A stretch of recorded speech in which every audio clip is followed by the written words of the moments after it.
OFW, ayan galing yan kay Sir Mark Ingres. Hindi lahat ng oras kayo po'y OFW, hindi lahat ng oras malakas kayo dyan sa abroad. Darating yung time na kayo po'y mag-retire din, tulad ng lahat ng tao. Then, ngayon pa lamang, mag-iisip ng kayo ng future ninyo. Mag-iipon kayo, mag-i-invest kayo, tulad ng ginawa ni Sir Mark. Diba? Huwag yung bigay dito sa kanyang manliligaw, bigay doon sa nakilala sa Facebook, bigay rito sa boyfriend, bigay doon kay pamangkin, kay tatay, nanay, kung sino-sino bibigyan, and then, pag-uwi ng Pilipinas, tapos na yung kontrata, magugulat na lang, wala ni 5. Kaya mga OFW, ayan ngayon pa lamang, mag-ipon kayo, think of the future. Hello everyone, I'm DPR Jamie Publo ng Infinite Online Store. Grabe, no? Ito si Mami Yul. OFW po siya, kakauwi lang, no? Partner, lapit tayo. Anong bansa ka, partner? Hong Kong po. Hong Kong, ilang years ka nagtrabaho sa Hong Kong? 30 years. Ito 30 years sa mga OFW dyan, nag-part-time.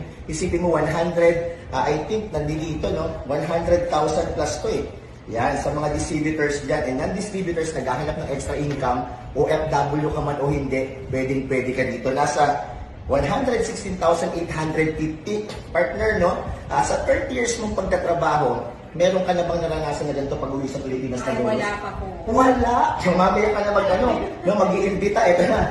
Guys, bigay ko muna yung 16,000. 1, 2, 3, 4, 5, 6, 7, 8, 9, 10, 11, 12, 13, 14, 15, 16. Ano masasabi mo, partner? Sabong! Grabe. Magkano yung sweldo niyo po sa abroad? Per month? 25. 25. Tatapatan natin yan. Ito naman po yung 850. Yan. Kaya namin ito binibideo para yung mga naghahanap ng opportunity, country by country, magkaroon ka ng chance sa even part-time. Ito naman po, ginawa niya lang, sinasabay mo lang sa trabaho. Tama? O ito na po, 10,000. Yan. Laban bawi. Laban. O yan, ganito natin para buo-buo na. Huwag mo nang pagsamasamahin muna. Yan. 20,000.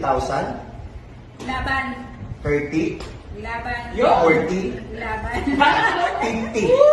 Ang na-receive niya na po is 60, no? 66,850. Tutuloy ka pa ba o uwi na? Tuloy. Yan.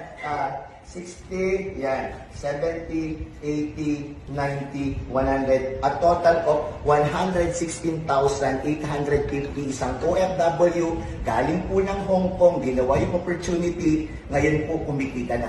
Partner, no, Mami Yus, ano masasabi mo sa mga makakapanood? Humataw na kayo. Yan. Bata pa. Partawa. Dahil si Mami Yol, ngayon 66 na, humahataw pa rin. Yan, ang masarap dito, no, kung nagawa niya, isa kang OFW din, may tsansa na makatulong ito. At hindi dito natatapos, no, nag-uumpisa pa lang po ang iOS. Sa mga nagdududa dyan, siya nga po, 30 years abroad, wala naman po umuwi ng ganito agad na may income. Isabay mo lang, malay mo kabayan, isa ito sa dasal mo na makatulong na madagdagan yung kabuhayan mo para sa pamilya mo. Partner, Mami Yuls, last message sa mga OFW kasi ikaw alam yung experience na 30 years abroad, mahirap ba? Napakahirap. Kaya kailangan po mag-ano na tayo dito. Yan ang first time, no? Yan, sumabay na kayo mga kababayan, no? Ang masarap, Mami Yuls, no? Sa small amount of capital na unlimited ang kitaan. Tandaan nyo, 30 years siya na nag-abroad, pero sa iOS kumikita na. 116,850. 4 months and half month niya sa abroad, sa iOS part-time lang. Hindi ka nakahawak ng Hindi ganyan. ako nakakahawak ng ganito, ngayon lang. Yan, same na yan. Oh! No? Yan, no? God bless you guys. God bless you kung nakaya niya, kaya mo din. Bye-bye! Thank you po. Sa iOS, no? Apply Randy, yan. Coach Randy, sino yung apply niya sa abroad? Yan, si Abidejos, no? Congratulations. Sa mga nasa Hong Kong, sumabay ka na sa iOS, no? Ang malapit partner, baguhan ng buhay. Bye-bye! Thank you so much.